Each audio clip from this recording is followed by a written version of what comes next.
ఒక 3-4 డేస్ నుంచి విపరీతంగా వైరల్ అవుతుంది. పిఠాపురంలో చూసా ఒక బ్రాహ్మణుడిని, అది పెళ్ళికి అది కూడా పెళ్లి జరుగుతుండగా పెళ్లి తంతులో ఆయన పైన వాటర్ వేసి ఒక చూసా ఆ, ఏదో సంచి కప్పి ఆ, ఒక కవర్స్ ఆయన పైన కవర్ చూసా చేసి ఏవి పడితే అవి ఆయన పైనకి విసిరేసి అంత అంత దిగజారిపోవడం అంటే ఉమ్, అక్కడ రెండు దోషాలు ఉన్నాయి.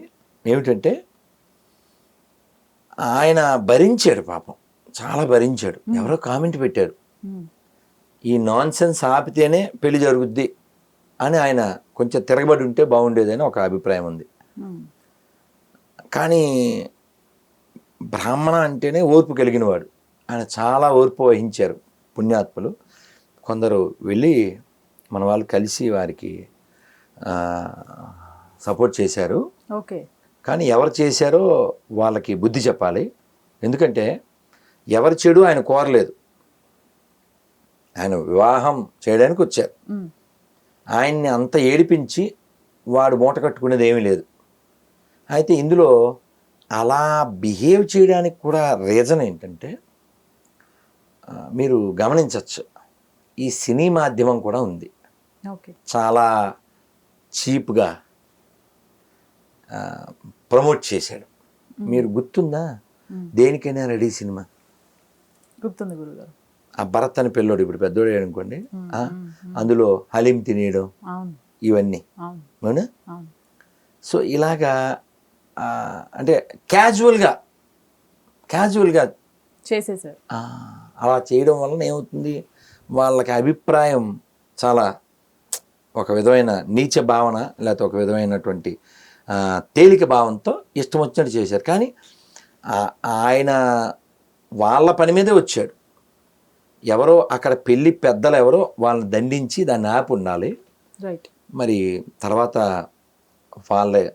ఆ చేసిన వాళ్ళకి బుద్ధి చెప్తారని నేను భావిస్తున్నాను. ఇంకో విషయం ఏంటంటే, ఈ సోషల్ మీడియాలో కూడా మీరు గమనించవచ్చు, అంటే మీరు ఒక 1000 ఏళ్ళు వెనక్కి వెళ్ళాలి ఇది ఏది జరగాలన్నా. ఈ జంధ్యాలు గుట్టలుగా పోసి కాల్చిన సందర్భాలు ఉన్నాయి.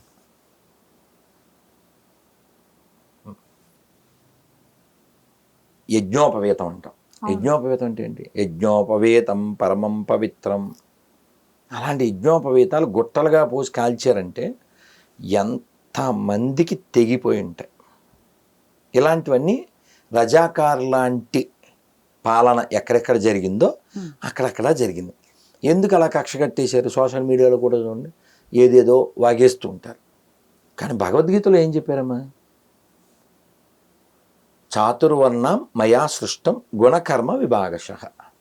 ఓకే, మీకు కథ చెప్తా, జరిగింది. స్వామి రామతీర్థ పేరు విన్నారా? చాలా గొప్ప ఆయన, తెలుగు ఆయన. తెలుగనే అనుకుంటున్నాను, కానీ తెలంగాణ ఉద్యమంలో వారి పాత్ర ఉంది, అంతవరకు చెప్పగలను. మరి ఆయన తెలుగు ఆయన కాదేమో, అవునో నాకు తెలియదు, కానీ గొప్ప ఆయన గ్యారంటీ చెప్తా. గట్టిగా 15 ఏళ్ళు ఉండొచ్చు. వారి పరీక్షలో మామూలుగా 10 ప్రశ్నలు ఇచ్చి ఇందులో ఏదైనా 6 ప్రశ్నలకి సమాధానం రాయమంటాడు కదా. ఆయన అన్నిటికీ సమాధానం రాసి ఇందులో నీకు నచ్చిన 6కి మార్క్స్ వేసుకోమన్నారు. ఆయన కెపాసిటీ అది. ఓకే. అయితే వాళ్ళ నాన్నగారికి ఆయనకి ఏదో విషయంలో గొడవ వచ్చింది. నువ్వు ఇంక పౌరోహిత్యం చేయాలని ఏదో అన్నారు, నేను చదువుకోవాలి అన్నాడు ఆయన. అది అలా గొడవ పెరిగింది. అప్పట్లో చిన్న వయసులో పెళ్లి చేసేవారు కదా, గొడవ పెరిగిపోయింది, నేను చదువుకోవాలన్నాడు అంతే. ఆయన అయితే వెళ్ళిపోన్నాడు ఇంట్లోంచి. 5 ఏళ్ల పిల్ల ఆయన భార్య. ఏం తెలుస్తుంది, వచ్చేసాడు అంతే బయటికి. వచ్చేసి భార్యను తీసుకున్నాడు. ఆ పిల్లకి చదువు చెప్తూ ఎక్కడో పనిచేసి, అంటే ఆయన చదువు లెవెల్ చెప్పేశానుగా, ఆ లెవెల్లో ఆయన చదువుకుని ఆయన దేశం కోసం చాలా తప్పించారు స్వామి రామతీర్థ. సరే, ఒకసారి ఆయన రైల్లో వెళ్తున్నారు, టాపిక్ అయిన రైల్లో వెళ్తుంటే ఆయనే అనుకుంటున్నాను, ఎవరైతే గొప్పవాడు, ఓ మహానుభావుడు రైల్లో వెళ్తున్నాను ఆయనని నాకు గుర్తుంది. వెళ్తుంటే ఎదురుగా ఉన్న పెద్ద మనిషి భోజనం పొట్లం విప్పుకుని తినబోతూ, సార్ మీరు ఏ క్యాస్ట్ అన్నారు. ఇప్పుడు ఆ టేస్ట్ చూడడానికి ఓపెన్ చేసిన వేస్ట్ ఫీలో క్యాస్ట్ గురించి వాడికి ఎదురుగా ఉండేవాడిని. ఓకే. ఈయన చాలా ఓర్పుతో, సార్ నా క్యాస్ట్తో మీ పని ఉంది, టేస్ట్ చూడండి సార్ అన్నాడు. వాడు మూఢుడు ఈయన రెట్టించాడు. మళ్ళీ నవ్వి ఊరుకున్నారు. ఇంకా రెట్టించి, ఓహో బహుశా మీ నాన్నగారు మీ అమ్మగారు వేరు క్యాస్ట్లో అయి ఉంటారు, మీరు సంకరం అయి ఉంటారు, అందుకు పెద్ద పెద్ద మాటలన్నీ నా పరిచయం లేని ప్రయాణికుడితో, అందువల్ల మీరు చెప్పుకోలేకపోతున్నారేమో అన్నాడు. అంటే ఆయన సరేలేండి వాళ్ళ గొడవ ఎందుకు, మీరు భోజనం చేయండి సార్ అన్నాడు. వాడు మూర్ఖుడు ఇంకా రెట్టించాడు. ఆయనప్పుడు ఇంకా సరే మీకు కావాలి కదా వెళ్ళండి, నేను రోజు ఉదయమే గడ్డం తీసుకుంటాను, నేను అప్పుడు మంగళవాణి, నా చెప్పులు నేనే తుడుచుకుంటాను, అప్పుడు నేను చెమర్ కలుస్తుంది. అలాగే నేను మాకు చిన్న షాప్ ఉంది, అంగడి, అప్పుడు నేను వైశ్యుని, రోజు పూజ చేసుకుంటాను, అప్పుడు నేను బ్రాహ్మణుని, నాకు పొలం ఉంది కొంచెం వ్యవసాయం చేస్తాను, అప్పుడు నేను కాపుని, చెప్పండి మీకు ఏ క్యాస్ట్ కావాలి అంటే వాడు బిత్తరపోయాడు. ఇంతలో స్టేషన్ వచ్చింది, అందరూ వచ్చి ఆయనకి దండలు వేశారు. అయ్యో స్వామి రామతీర్థకి జై, స్వామి రామతీర్థ జై అంట. అయ్యో సార్ మీరు ఎవరు తెలియదు సార్, క్షమించండి సార్, మీరు ఇంత గొప్పవాడిని తెలియక అని అతను అన్నాడు. ఆ మూర్ఖుడు అంటే క్షమించడం ఏం లేదు, గొప్పలు చెప్పుకోవడం మాని, అదే క్షమించడం అన్నారు. 600 ఏళ్ల క్రితం చెప్పారమ్మా అన్నమయ్య. మనం పాట కూడా విన్నాం, బ్రహ్మమొక్కటే పరబ్రహ్మమొక్కటే పరబ్రహ్మమొక్కటే, నిండార రాజు నిద్రించు నిద్రయునొకటే, అండనే పండుండే బంటు నిద్రయునొకటే, మెండైన బ్రాహ్మణుడు మెట్టు భూమి ఒకటే, చండాలుడుండేటి సరి భూమి ఒకటే, బ్రహ్మమొక్కటే పరబ్రహ్మమొక్కటే పరబ్రహ్మమొక్కటే. ఎంత స్పష్టంగా చెప్పారమ్మా. మీకు సందర్భం వచ్చింది కానీ మళ్ళీ ఇంకోటి కూడా చెప్పబుద్ధిస్తుంది. ఎప్పుడో 30 ఏళ్ల క్రితం చదివాను. మీరు రామేశ్వరం వెళ్ళారమ్మా? సంతోషం. కాశీ కూడా వెళ్ళారా? రెండు వెళ్ళాలి. రెండింటికి ఇంటర్లింక్ ఉంది. ఎవడైనా సౌత్ ఇండియా వేరు నార్త్ ఇండియా వేరు అంటే చెప్పు దిగలా కొట్టాలి. ఎందుకంటే ఈ రామేశ్వరంలో ఇసుక పట్టుకుని కాశీ గంగలో గడపాలి, కాశీలోంచి గంగ నీరు తెచ్చి రామేశ్వరంలో శివుడి మీద పోయాలి. అది ఇంటర్లింక్. ఎప్పటి నుంచో 1000 సంవత్సరాల నుంచి. ఈ శివుడికి ఆ శివుడికి నెంబర్ 1. సౌరాష్ట్రే సోమనాథంచ, సౌరాష్ట్రం అంటే రేపు వెళ్తున్నాం సోమనాథ్, రేపు నర్మదా. సౌరాష్ట్రే సోమనాథంచ అంటే గుజరాత్లో సోమనాథ్ ఉంది, మొట్టమొదటి శివలింగం. రెండో శివలింగం ఎక్కడ ఉంది? వెంటనే శ్రీశైలం. సౌరాష్ట్రే సోమనాథంచ శ్రీశైలే మల్లికార్జునం. నేను సంబంధం ఉందా అసలు ఏమన్నా? గుజరాత్ ఎక్కడ ఉందా, ఆంధ్రప్రదేశ్ ఎక్కడ ఉంది కదా? జ్యోతిర్లింగాల్లో మొదటిది గుజరాత్, రెండోది శ్రీశైలం, మల్లికార్జున. రెండో పాయింట్. ఓకే. రామానుజాచార్యులు ఎక్కడ? సౌత్ తమిళనాడు. మధ్వాచార్యులు ఎక్కడ? కర్ణాటక. శంకరాచార్యులు వారు ఎక్కడ? కేరళ. మరి శంకర సాంప్రదాయం, రామానుజ సాంప్రదాయం, మధ్వ సాంప్రదాయం ఉత్తరాదిలో కూడా ఉంది. తెలంగాణకు వస్తే కొంపల్లి మాధవీలత గారు ఒక బాణం వేసినట్లు ఒక వీడియో వైరల్ అవుతుంది సోషల్ మీడియాలో. దానికి సంబంధించి ఈసీకి కంప్లైంట్ చేశారు. ఈరోజే మనకి ఫ్లాష్ న్యూస్, ఎఫ్ఐఆర్ కూడా నమోదు చేశారు ఆవిడ పైన. దేనికి? చిత్రం. ఏం చేసింది ఆవిడ? ఏమన్నా అందా? హింసను ప్రేరేపిస్తుంది. ఏమన్నా అందా? ఒక సైన్ బాణం వేసినట్లు. కాదండి, బాంబులు ఎత్తేనే ఎఫ్ఐఆర్ లేవు. ఆడపిల్లని నడి రోడ్డు మీద నరికేస్తేనే ఏమీ లేదు. బాణంతో ఫోజు కొడితే ఎఫ్ఐఆర్లు కట్టగలిగారు వీళ్ళు. మరి రోడ్ల మీద చేసే అరాచకాలకి ఏమైనా కడుతున్నారా? అయితే ఇందాక ఎవరో చెప్పారు, ఉమ్, ఆ, ఆవిడ వస్తే మాతో కరెంటు బిల్లు కట్టేస్తుంది, అందుకని మేము ఆవిడ సపోర్ట్ చేయమన్నట్టుగా. అంటే చదువుకున్న వాళ్ళు వేరుంటారు, ఓకే. చదువుకున్న ఆడవాళ్ళు ఆవిడకి మద్దతుగా మాట్లాడడం నేను చూశాను. ఈవెన్ నేను ముస్లిమ్స్, ఓకే.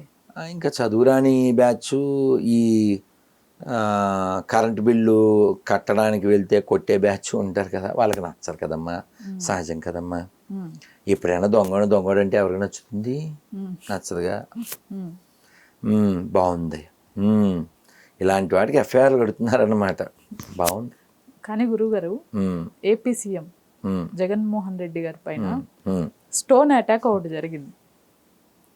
అది అసలు ఈ ఆంధ్రప్రదేశ్ భవిష్యత్ని, రాజకీయాల్ని ఎలా తీసుకెళ్తుంది అంటారు? బాబాయ్ కాదమ్మా, ఇప్పుడు స్టోన్స్తో కొట్టి ఆ, గుళ్ళు బద్దలు కొట్టి స్టిల్ 5 days అయినా ఆ గాయం కూడా తగ్గలేదని చెప్పేసి. అసలు నేను ఏదో ఫోటో చూశానులే, ఓకే. ఒక 15-20 మంది డాక్టర్లు మధ్యలో ఉన్నారు వారు. ఉమ్, ఉమ్, ఏమిటో మరి మనకు తెలియదు. ఆ గాయం వెనకాల అంత మంది డాక్టర్ల కృషి ఏమిటో మరి, వాట్ ఎవర్ ఇట్ మేబీ. ఉమ్, అయితే ఆ రాయికి తగిలిన స్థలం కనకదుర్గమ్మ గుడికి దగ్గరలోనే. అవును గురుగారు. అది మనం ఎలా అర్థం చేసుకోవాలి అంటే, కర్మ విల్ కమ్ బ్యాక్ అనేది మనం ఒక విధంగా చూడొచ్చు. ఉమ్, నిజంగా ఎవరైనా అలా రాళ్ళు వేసి అలాంటి పిచ్చి వేషాలు వేస్తే మరి పట్టుకున్నారా ఇంతకైనా నాకు తెలియదు. ఒక అతన్ని తీసుకున్నారు కస్టడీలోకి అని విన్నాము. అదేంటి 5-6 రోజులు అయితే వేసిన రాయి కనిపించలేదు. రాయి అంటే కింద పడిపోద్దులే అమ్మా, రాయి మాయ కాదు కదా. కాదమ్మా, రాయి విషయం వదిలేదు, కనీసం పట్టుకోవాలిగా. లేదు, ఇంకా ఇప్పుడు మెయిన్ పర్సన్ అయితే దొరకలేదు. కాదమ్మా, సీఎం అమ్మా, అవును. ఏమన్నా అల్లాటప్ప మామూలు వాడు కాదుగా. అక్కడ ఎంత హై సెక్యూరిటీ ఉంటుంది. ఇప్పుడు రాముల వారి రామతీర్థంలో మెడకోసేశారు, రాతి విగ్రహం, పైకి వెళ్ళి కరెంటు బ్లేడు వాడకుండా జరగని పని. వాడిని పట్టుకోలేదంటే పోనీ ఆయన మతం కాదు కాబట్టి ఆయనకి అభిమతం లేదు, పట్టుకోలేదు, వేరే అనుకోవచ్చు. ఇది చాలా చిత్రంగా ఉంది. ఏమోనమ్మా, మనం చెప్పలేం ఏ నిమిషానికి కానీ ఏమి గురుగారు, జరుగునో. అక్కడ విజయవాడ ఇంద్రకీలాద్రి అని ఎందుకు తీసుకున్నారు పాయింట్? అంటే గతంలో అమ్మవారి గుడిలో రథం, ఓకే, అక్కడేవో వెండి విగ్రహాలు, వెండి సింహాలు అవును, మిస్ అయిపోయినాయి కదా. అవును గురుగారు. మళ్ళీ వచ్చినట్టు తెలీదు. కానీ అప్పట్లో ఒక మంత్రి అయితే పోతే పోనే ఏమైంది, పోతే మళ్ళీ వస్తాయి అని ఆంజనేయ స్వామి చేరిపోయింది, మరి బాగు చేయించేస్తాం, ఇలాగా చాలా నిర్లక్ష్యంగా మాట్లాడింది అయితే మనకు గుర్తుంది. కానీ కాలం కొంత మనం ఎదురు చూస్తే సమాధానం చెప్తుంది, మనం ఓపికగా ఉండాలి. ఇప్పుడు మన గుడి ద్వారా ఎవరైనా బెనిఫిట్ అవుతున్నారు తప్ప నష్టం అయితే లేదు. గుడికి మాత్రం అందరూ నష్టం చేస్తున్నారు. గుళ్ళో డబ్బులు ఎత్తుకుపోతారు, ఎవడొస్తే వాడు పథకాలకి వాడికి వాడేసుకుంటాడు, వీడు వాడు అంటూ తేడా లేకుండా. గుళ్ళల్లో ఎవరి పార్టీ ఉంటే వాళ్ళ పార్టీ వాళ్ళని పెత్తనాన్ని పెట్టేస్తుంటారు, గుళ్ళ మీద అధికారం ఎలా ఇచ్చేస్తుంటారు. మొన్న ఎక్కడ కాకినాడలో ఎక్కడో పూజారిని జంజం తెంపేయడం, కొట్టేయడం, ఇంకా భీమవరం దగ్గర ఒక చోట, ఇలా రకరకాలుగా ధర్మనాశనం చేయడానికి కంకణం కట్టుకుని పనిచేస్తున్నారు. కానీ ధర్మదేవత అమ్మవారు యొక్క దృష్టి పడకుండా ఉండదు. కేవలం మనం పార్టీ, కులము, పదవి, ధనము వీటికే ప్రయారిటీ ఇస్తే వీఆర్ నాట్ హ్యూమన్స్.